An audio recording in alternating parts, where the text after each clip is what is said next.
හරි අපි දැන් අද හදන්න යන්නේ පෝක් ස්ටූ එකක්. අපි මොනවද ඕනේ කියලා බලමු.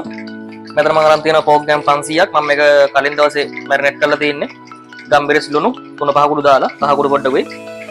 මෙතන මම අරන් තියෙනවා මාළු මිරිස්, කැරට් සහ ලුණු. සහ අපිට ඕනේ අවු මිරිස්. අපි බලමු ස්ටූ එක කොහොමද හදාගන්නේ කියලා. අපි මුලින්ම මේකට දාගන්න අබ පොඩ්ඩක්. ඒක මුළු හාල්. ඒක ගන්න අපි කුරුණු පොත්තක්. හරි අපේ දැන් අබ ටික එහෙම තෙල් එකේ වැදීගෙන එනකොට අපි ඒකට දාගන්නවා අපි මැරිනේට් කරගත්ත පෝක් ටික.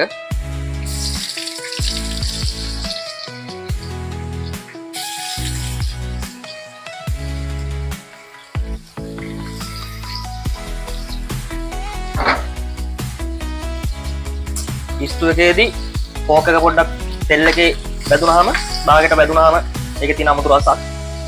ඒක අපි මේක කලින් මැරිනේට් කරගත්තේ. පොඩ්ඩක් මෙහෙම අපි බැදෙන්න දෙමු මේක.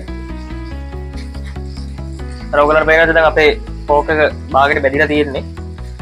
අපි ලිපේ ගින්දර පොඩ්ඩක් අඩු කරගෙන අපි මේකට දාගන්නවා 3-5 පොඩ්ඩක්. ඒ වගේම කහකුරු පොඩ්ඩක්. දැන් අපි ටික පොඩ්ඩක් කලවම් කරගමු.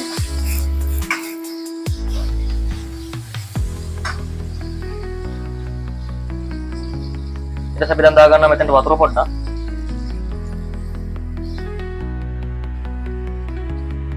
අපිට දැන් පේනවා මේක තියෙන විදිය. අපි දැන් මේක පොඩ්ඩක් හොඳට නටන්න දීලා ඔන්න මෙතනට ඔයගොල්ලන්ට ලුණු පොඩ්ඩක් එකතු කරගන්නත් පුළුවන්. අපි ලුණු පොඩ්ඩකුත් දාගමු.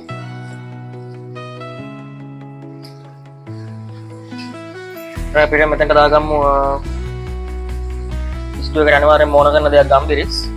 ගම්බිරිස් ටික පරිපූර්ණ දාගත්තට ප්‍රශ්නයක් නැහැ. දැන් හොඳට කලවම් කරගමු අපි. මේ වතුර ටික හොඳට හිඳන්න තියෙන්න ඕනේ අපි. මොකද මේකට අපිට පොල් කිරි දාගන්න වෙනවා තව ටිකකින්. හරි අපි දැන් මෙතනට දාගන්න අපේ පොල් කිරි ටික. පොල් ටික වැඩිවට කමන්නේ නැහැ. මේක අපි හිඳනකොට තමයි ඒක ගානට තික් එකට එන්නේ. රයිට් අපි දැන් මේක විනාඩි 5ක් විතර තියාගමු. රයිට් ඔයගොල්ලන්ට දැන් පේනවාද අපේ ස්ටූ එකේ පොල් කිරි ටික හොඳට හිඳිලා තියෙන්නේ. අපි දැන් මෙතනට දාගන්න අපේ මාළු මිරිස් ටික. ඒකම කැරට් කපපු. සුදු ලුණු අවු මිරිස් සහ අපි රවුමට කපාගත්ත අපේ ලුණු ටික. මම මේ වගේ මම නම් ලුණු එළවලු ටික මේ ටික මෙතෙන්දී තමයි දාන්නේ. මොකද ස්ටූ එකේ එළවලු ටික හොඳ අමුවෙන් වගේ හැපෙන්න තියෙන්න ඕනේ. ඒතකොට තමයි ස්ටූ එකේ ගොඩක්ම රස තියෙන්නේ.